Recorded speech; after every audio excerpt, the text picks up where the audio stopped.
अरे रुक जा रे, कहानी सुनाने दे। पानी टपक रहा है, इसके घाव हो रहे हैं पानी में तेरे। तुम ठीक हो यार, यहां का अर्जुन में घूम रही है जनता, यहां गंगा जी धरती से निकल रहे हैं, पानी टपक रहा है। वाह रे वाह, मठ मार देते हो बात का पूरा। करो रे इनके पानी ठीक करो पहले। पश्चिमी राजस्थान लोग पानी देखा हुआ है नहीं, टपक गया ऊपर से कहीं से। कौन सी नदी है? बाणगंगा नाम की एक नदी निकलती है वहां पर। ऐसा कहा जाता है कि पांडवों और कौरवों के बीच में जब संघर्ष चल रहा था और पांडव जब हार गए थे, जुए का खेल हुआ, जुए वाले खेल में हार गए, उसमें द्यूत में जब हार गए थे, तो दुर्योधन ने कहा कि 12 साल का वनवास और 1 साल का अज्ञातवास। 12 साल का तो वनवास और 1 साल का अज्ञातवास का मतलब है कि उसके अंदर तुम किसी को दिखाई नहीं दोगे, उसके अंदर किसी को, यदि तुम्हें उसमें देख लिया गया तो वापस 12 साल का वनवास और 1 साल का। पांडवों ने जैसे तैसे अपने 12 साल का वनवास काटा, अब 1 साल का अज्ञातवास आया तो कहां जाए, और कहा कि 500 भाई साथ साथ में रहेंगे, तब तो किसी को भी डाउट हो जाएगा अपने ऊपर। तो 500 भाइयों ने अलग अलग वेश धारण किए और विराटनगर आ गए। कहां पर आगे? यहां राजा विराट राज करते थे, राजा का नाम विराट था, इसलिए जगह का नाम ही क्या पड़ गया? विराट। राजा विराट की नगरी में 500 भाइयों ने आके अलग अलग नौकरी कर ली। ऐसे भीम बन गया रसोईया। भीम क्या बन गया था? रसोईया। भीम को पता था कि भूख ज्यादा लगती, और कोई काम करेंगे क्या पता मालिक पूरी रोटियां देगा कि नहीं देगा, इससे अच्छा रसोइये बन जाते हैं, बस बनाते रहो, साथ साथ में रसोई में कौन देख रहा है। ऐसे अर्जुन जो था, अर्जुन बना करण जौहर, है ना, ब्रहनल्ला, ना महिला ना पुरुष, है ना, और घुंघरू घुंघरू बांध के वैसे रहता था, लिपस्टिक लगा के अर्जुन एकदम। और राजा विराट की राजकुमारी थी, राजकुमारी उत्तरा, क्या नाम था? कहानी सुनी हुई है, नरेंद्र सर ने बता दी। राजकुमारी उत्तरा को डांस सिखाने का, राजकुमारियों को डांस सिखाने का काम करने लगा। ऐसे युधिष्ठिर थे तो युधिष्ठिर राजा के दरबार में छोटा मोटा कोई काम करने लगे। ऐसे सब लोगों ने अलग अलग अपने काम बांट लिए। उधर से ये ढूंढते हुए घूमे, कौरव ढूंढे कि भाई ढूंढ लो, आवाज सही कर, इसकी आवाज सही नहीं, कि ढूंढ लो, और यदि इनका पता चल गया तो एक बार फिर इनको 12 साल का वनवास और 1 साल का क्या हो जाएगा? अज्ञातवास हो जाएगा। द्रोणाचार्य को पता चला, कौरवों के गुरु कौन थे? द्रोणाचार्य। द्रोणाचार्य को पता चला कि आजकल पांडव कहां पर रह रहे हैं? विराट। और उसने कहा कि दुर्योधन वो विराट नगर में है। दुर्योधन ने राजा विराट से बात की कि राजा विराट, हमारे 5 बंदे तुम्हारे इधर घूम रहे हैं, पकड़ के हमें सौंपे जाए, पांडव यहाँ घूम रहे हैं। अब राजा विराट को तो खुद को ही नहीं पता कि वो 500 अलग अलग टाइम में आए थे, तो कैसे पहचाना जाए ये वो 5 है? नहीं यार, हमारे यहाँ पे तो कोई बंदे नहीं। दुर्योधन ने द्रोणाचार्य का, गुरु द्रोण आपकी सूचनाएं झूठी है, और वहां पर इस प्रकार के कोई बंदे नहीं है। द्रोणाचार्य ने कहा कि नहीं, मेरी आई भी इतना धोखा नहीं खा सकती, इंटेलिजेंस कह रही है कि वहां पर बंदे हैं तो वहां पे बंदे हैं, और भेष बदल के रह रहे हैं, तो कैसे निकाला जाए उनको बाहर, अपने क्या पता चले यही आदमी है। तो द्रोणाचार्य ने कहा एक काम करो, तुम तो विराटनगर पर आक्रमण करके उनकी गायें छीन लो। क्या छीन लो? और सच्चा क्षत्रिय कभी भी गायों की लूटपाट को बर्दाश्त नहीं कर पाएगा, बाहर निकलेंगे। तो कहा ठीक।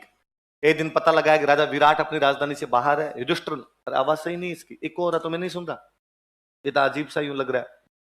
और कहा कि भाई युधिष्ठिर बाहर गया हुआ है, युधिष्ठिर बाहर, वो राजा विराट बाहर गए, राजा विराट के साथ में बाहर कौन गया हुआ है? युधिष्ठिर। युधिष्ठिर बाहर गया हुआ। युधिष्ठिर समझदार आदमी था, ये लड़ने जाएंगे तो युधिष्ठिर उनको समझा सकता था, अब युधिष्ठिर नहीं है तो उनको समझाने वाला कोई आदमी भी नहीं है।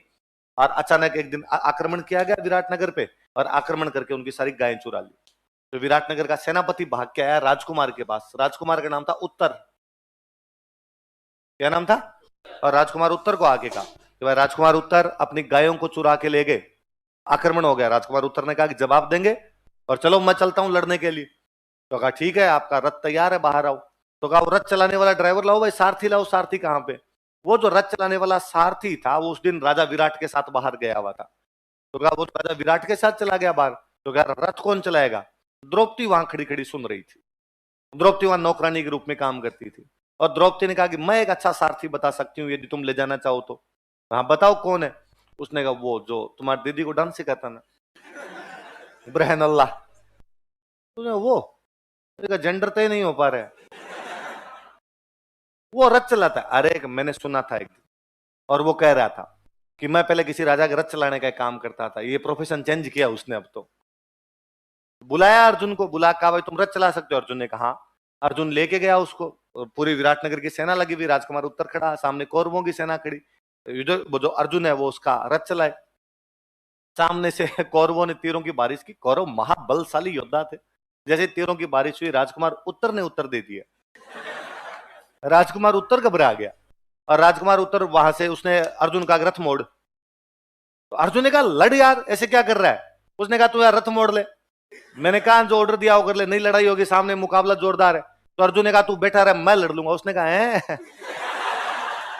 अपने मतलब काल मर्याद भूतनी होगी, मतलब तू रथ के ऊपर आगे बैठेगा, इससे तू लड़ाई कर लेगा। भाई साहब घुंघरू तो खोल के नहीं आया तू तेरे पूरे, और तू अपने वही काम कर लिया कर, तेरे से लड़ाई नहीं होगी।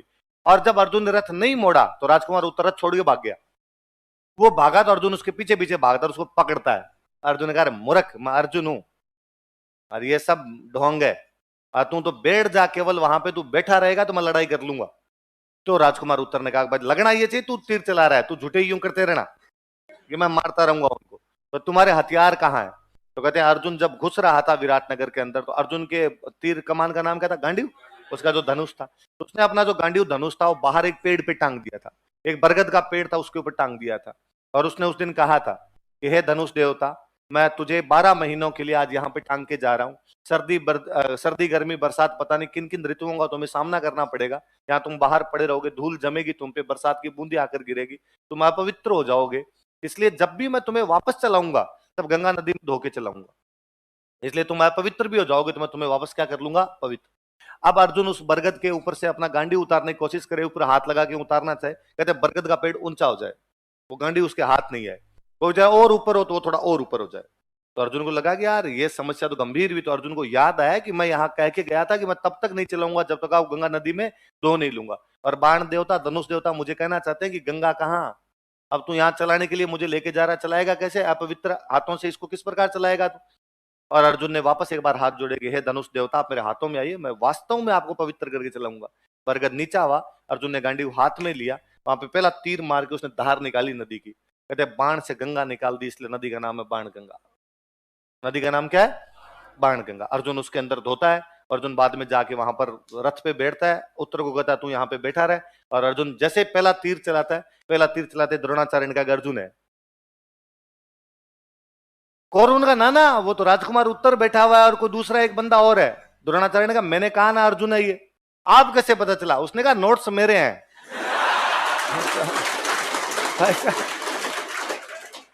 तीर मैंने चलाने सिखाए, और ये जो पहला तीर आया है मैं जानता हूं कैसे चलाया जाता है इसको।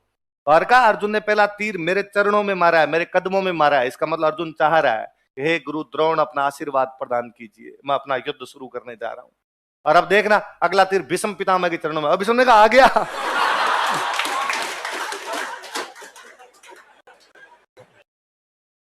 अर्जुन उस दिन क्या लड़ता है वहां पे, क्या भयंकर वाला लड़ता है कि अकेला अर्जुन कौरवों की सेना के छक्के छुड़ा देता है। उस दिन कौरवों की सेना तितर बितर भागती है वहां से, गुरु द्रोण को अर्जुन पकड़ लेता है। गुरु द्रोण को अर्जुन जब पकड़ता है तो गुरु द्रोण अर्जुन को कहते हैं अर्जुन अब पकड़ने का और हमारी सेना भागने का कोई लाभ नहीं है, हमने तुझे अज्ञातवास पूरा होने से पहले देख लिया है। अज्ञातवास 14 के दिन कंप्लीट होना था। कब कंप्लीट होना था, जिस दिन पकड़ा गया वो 8 दिन पहले की बात है, षष्ठी थी, वो छठ थी, क्या थी। तो हमने आज पकड़ लिया है तुम्हें, और अब हम कहेंगे कि सब अज्ञातवास में तो 8 दिन बाकी पड़े थे, हमने देख लिया था। अर्जुन ने कहा कि गुरु द्रोण ये कौन बताएगा कि मैं अर्जुन हूं, कौन इस बात की पुष्टि करेगा। द्रोण ने कहा मैं करूंगा, मैं कहूंगा तूने मुझे पकड़ा था।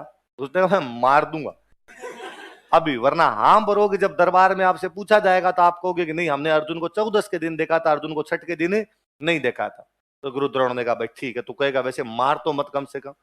इधर राजकुमार उत्तर वापस आया वहां से लड़ाई से। राजकुमार उत्तर तब तक विराट आ गए थे, युधिष्ठिर और विराट बैठे बैठे खेल रहे थे।